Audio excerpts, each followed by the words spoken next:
Hello and welcome back to Cinema Dissections. In today's episode, we will be dissecting the recently revealed corpse of the Invisible Man. Alright, so full disclosure, I'm going into this with a bit of a bias. I grew up watching horror movie classics, like Dracula, The Wolfman, and, of course, The Invisible Man. Honestly, it's one of the reasons I love science fiction and horror as an adult. It just had that much of an impact on me. Hell, it's probably where I get my love of practical effects too, which are so good that I still haven't entirely figured them out yet. How did they do all this without a green screen?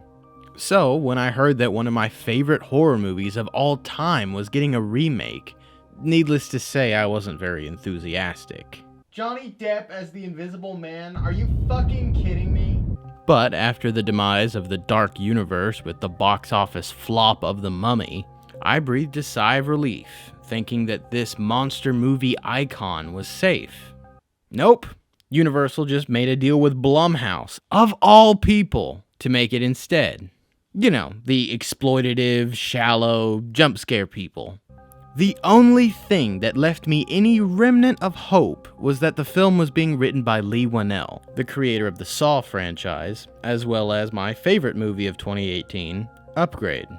But as the weeks grew closer to release and he started opening up more and more online about the movie, the less and less hopeful I got. But I'll touch more on that later. First though, you need to know about the source material in order to accurately measure the quality of the remake. The Invisible Man was originally a book written by H.G. Wells, a prolific science fiction writer who also penned the famous War of the Worlds. H.G. Wells is widely considered one of the fathers of science fiction, and had a proclivity to write some truly excellent social commentary, and both The Invisible Man and War of the Worlds feature that heavily. The story follows Jack Griffin, a scientist who has discovered a method of turning oneself invisible. Of course, he inevitably experiments on himself and succeeds, but at the cost of his own sanity. The majority of the film shows his spiral into madness as he eventually gives up trying to reverse it and commits to a life of crime and terror. It's a timeless story that is beautifully brought to the screen, and to this day manages to not only entertain but inspire. Claude Rains plays the Invisible Man, in the role that I personally believe he was born to play.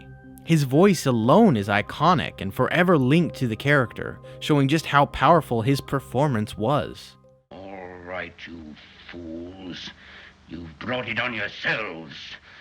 Everything would have come right if you'd only left me alone. You've driven me near madness with your peering through the keyholes and gaping through the curtains, and now you'll suffer for it. You're crazy to know who I am, aren't you? All right, I'll show you. There's a souvenir for you. And one for you. I'll show you who I am and what I am. I am a sucker for an evil laugh.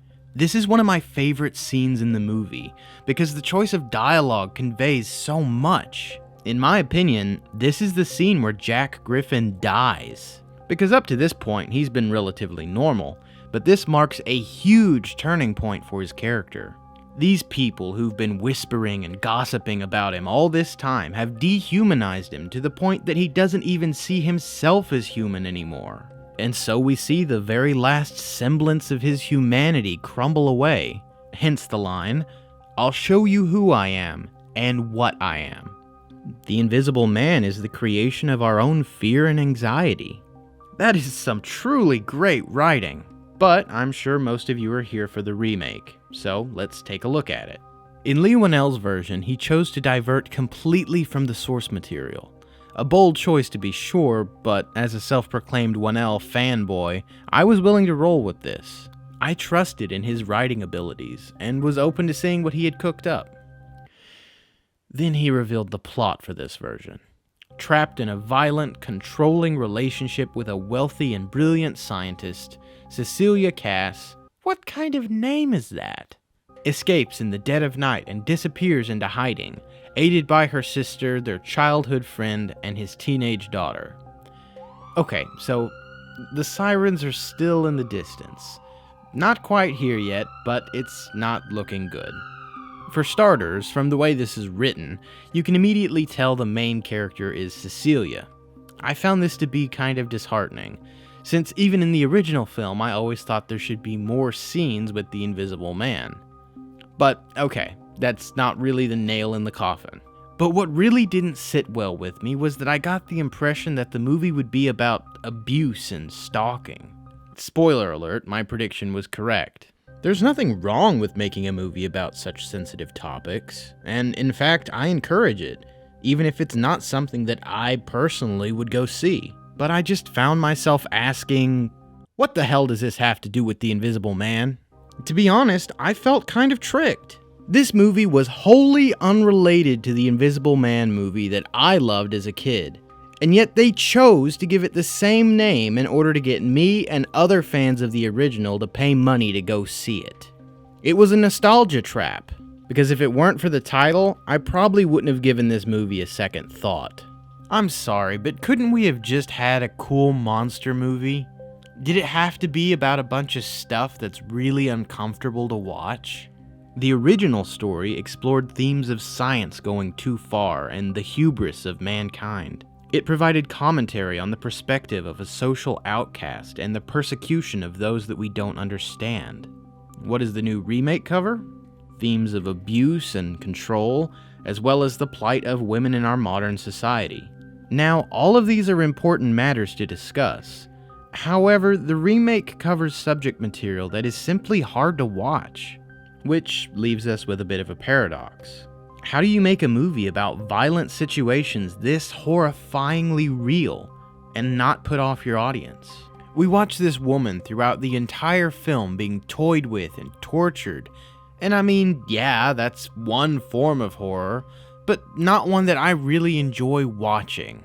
I really didn't want to sit and watch for 2 hours as this poor woman is tortured and framed for murder. I don't want to see a hyper-realistic depiction of a woman being attacked by her abusive ex. Call me weird, but that's just not entertaining to me. It just reminds me of how fucked up the real world is. I wanted to see an invisible psycho pulling deadly practical jokes on people and going on egomaniacal rants about taking over the world. But we don't even get that, because guess what? In this version of the Invisible Man, he's silent. What the hell? You took the most iconic aspect of the character and chose to cut it out completely? And putting that aside, all this guy wants to do is spend all day torturing his ex. Like, come on. Buck your ideas up a bit, my dude. You invented an invisibility suit. The world is your oyster. Oh yeah, I forgot to mention. It's a suit in this version. Maybe you just think I'm being petty about this, but it makes a difference. I must always remain in hiding for an hour after meals. The food is visible inside me until it is digested. I can only work on fine, clear days. If I work in the rain, the water can be seen on my head and shoulders. In a fog, you can see me, like a bubble. In smoky cities, the soot settles on me until you can see a dark outline. You must always be near at hand to wipe off my feet. Even dirt between my fingernails would give me away. There are so many subtle nuances to this, and there is so much that could be done with these ideas. But all that gets thrown out the window when it's just a damn wetsuit. Now, being invisible isn't a struggle, and you can just stop being invisible whenever you want. Not to mention that the formula is what drove Jack insane in the original. Here, he's just crazy because that's who he is. And I get it, people are like that in real life too. But come on, what a way to suck all the fun out of it. There's none of that egomania, none of that ambition and self-awareness. The guy just wants this one specific woman to have his baby, and that's it. What a great motivation. It's incredibly boring and derivative. He's just some stone-faced brute lacking any sort of charisma. I don't know if you can tell, but I'm really struggling to find something positive to say about this movie. The only things that I enjoyed in this film were the little Easter egg references to Upgrade hidden here and there. Those were pretty cool, but honestly bring up a lot of questions. Needless to say, the Invisible Man remake fails to capture what made the original so iconic. However, I can understand this movie appealing to some people. If you go in for a more psychological horror angle than a traditional one, then this movie will be for you. But to me, it just felt completely amputated from everything that made the original so good, with the only link remaining being the name. I think that's what bothers me the most about it. If this was just a different movie with a different name and no associations with the original connected to it, I'd probably think it was just an okay film. But because it calls itself The Invisible Man, it brings with it all these expectations that it just doesn't meet. And so with that in mind, this movie can stay invisible, because I sure as hell don't ever want to see it again. Alright, thanks for watching. I hope you enjoyed this episode, and if you did, be sure to check out the other episodes in this series. And maybe hit the bell down there? Just a thought.